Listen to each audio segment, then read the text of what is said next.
আজকে data communication সম্পর্কে একটু আলোচনা করব। আমরা চিত্রে একটা টেলিফোন দেখতে পাচ্ছি। হঠাৎ করে সকালবেলা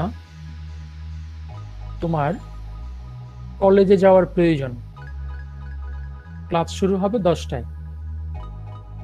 তুমি আগের দিন রাতেই তুমি তোমার বাসার ড্রাইভারকে বলে রাখলা যে মামা আমাকে কালকে 9:30টায় কলেজে নিয়ে যাবেন। মামা উত্তর দিল ঠিক আছে, কালকে 9:30টায় আপনাকে বাসা থেকে কলেজে নিয়ে যাবেন। অর্থাৎ তুমি কিছু ডাটা সেন্ড করছো, ঠিক তোমার ড্রাইভারও কিছু ডাটা সেন্ড করছে। কমিউনিকেশন ডিভাইস হিসেবে তুমি ব্যবহার করছো টেলিফোন, তোমার মামা ব্যবহার করছে বা ড্রাইভার ব্যবহার করছে মোবাইল টেলিফোন। নির্ভরযোগ্য ওয়েতে। এখন যদি এরকম হয় তুমি বলতেছো কালকে সকালবেলা কলেজে যাব, তোমার ড্রাইভার কিছুই শুনতেছে না, তাহলে কিন্তু ডাটা কমিউনিকেশন হবে না। এই ডাটা কমিউনিকেশন করার জন্য কিন্তু আমরা সিম কোম্পানিগুলোকে কিংবা যে কোম্পানিগুলো আমাদের সার্ভিস দিবে তাদেরকে কিন্তু আমরা পে করে থাকি, সেকেন্ডে পে করে থাকি, যে 1 সেকেন্ড কথা বলবো আমি এত টাকা দিব, কিংবা কোম্পানি চার্জ করে 1 সেকেন্ড কথা বললে আপনাকে এত পয়সা পে করতে হবে।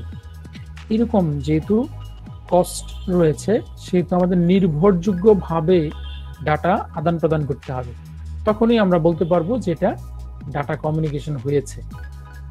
আর যদি আমি কথা বললাম আমার ড্রাইভার কিছু শুনলো না, অথবা ড্রাইভার কথা বললো আমি কিছু শুনলাম না, তাহলে কিন্তু ডাটা কমিউনিকেশন হবে না। অনেক সময় দেখবা নেটওয়ার্কের কারণে আমরা করতে পারি না, কথা বুঝছি না, কথা কেটে যায়, ফেটে যায়, আসে না, সেটা কিন্তু নির্ভরযোগ্য ওয়েতে ডাটা কমিউনিকেশন হলো না। তাহলে ডাটা কমিউনিকেশনের সংজ্ঞা হিসেবে আমি বলতে পারি এক স্থান থেকে অন্য স্থানে নির্ভরযোগ্যভাবে ডাটা আদান প্রদান করাকে ডাটা কমিউনিকেশন বলে। এক স্থান থেকে অন্য স্থানে নির্ভরযোগ্যভাবে ডাটা আদান প্রদান করাকে ডাটা কমিউনিকেশন বলে।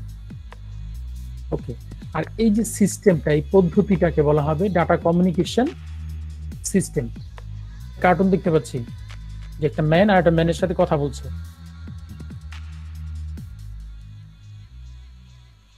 এই একটা ম্যান আর একটা ম্যানের সাথে কথা বলার মাঝখানে কিন্তু আরো বেশ কিছু এলিমেন্ট প্রয়োজন, উপাদান প্রয়োজন।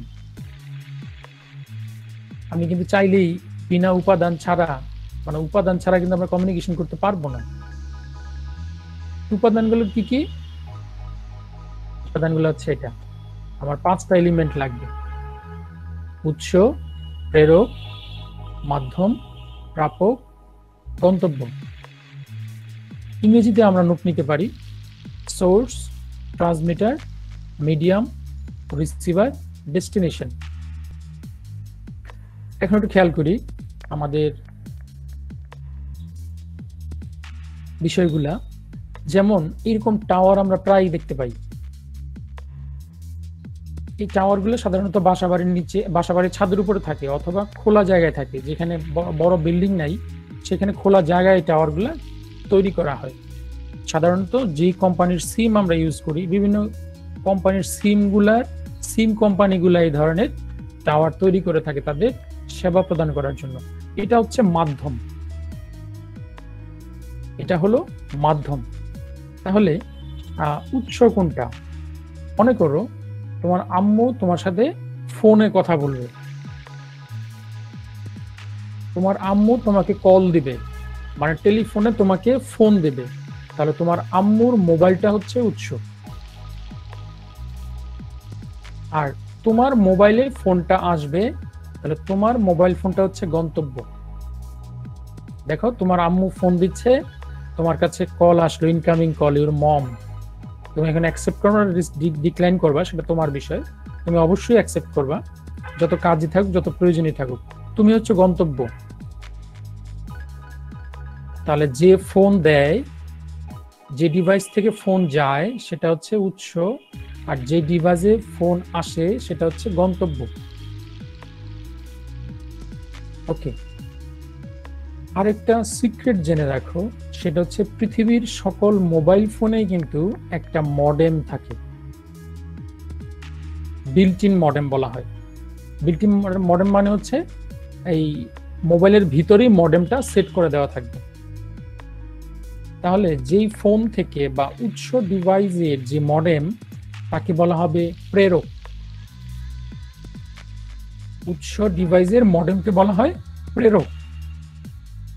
প্রেরকের কাজ হচ্ছে এই যে তোমার আম্মু ফোন দিয়েছে, সেই তোমার আম্মুর মোবাইলের ডিজিটাল সিগন্যালটাকে সে অ্যানালগ সিগন্যালে কনভার্ট করবে, রূপান্তর করবে এবং মোবাইল থেকে বের করে দিবে। কার কাছে দিবে? মাধ্যমের কাছে দিবে। মাধ্যমে অ্যানালগ সিগন্যালগুলোকে নিয়ে খুঁজবে তুমি কোন এলাকায় আছো, সে এলাকায় নিয়ে যাবে। সে এলাকায় নিয়ে তোমার মোবাইল ফোনেও বললাম একটা মডেম আছে, আর তোমার মোবাইল ফোনের মডেমটা হচ্ছে প্রাপক। এই প্রাপকের কাজ হচ্ছে, এই মডেমের কাজ হচ্ছে অ্যানালগ সিগন্যালটাকে ডিজিটাল সিগন্যালে রূপান্তর করে তোমার কাছে ডাটাটা ফুটিয়ে তোলা। তাহলে 5টা এলিমেন্ট একটু ক্লিয়ার হও। তোমার আম্মু যদি তোমাকে ফোন দেয়, তোমার আম্মু যদি তোমাকে ফোন কল দেয়, তাহলে তোমার আম্মু হবে উৎস, তুমি হবে গন্তব্য। তোমার আম্মুর ডিভাইসের মডেম হচ্ছে প্রেরক। প্রেরকের কাজ কি?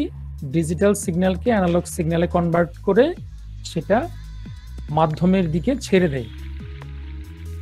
মাধ্যমের কাজ হচ্ছে এই উৎস থেকে যে প্রাপ্ত অ্যানালগ সিগন্যাল, সেই প্রাপ্ত অ্যানালগ সিগন্যাল গন্তব্যের দিকে পাঠিয়ে দেওয়া।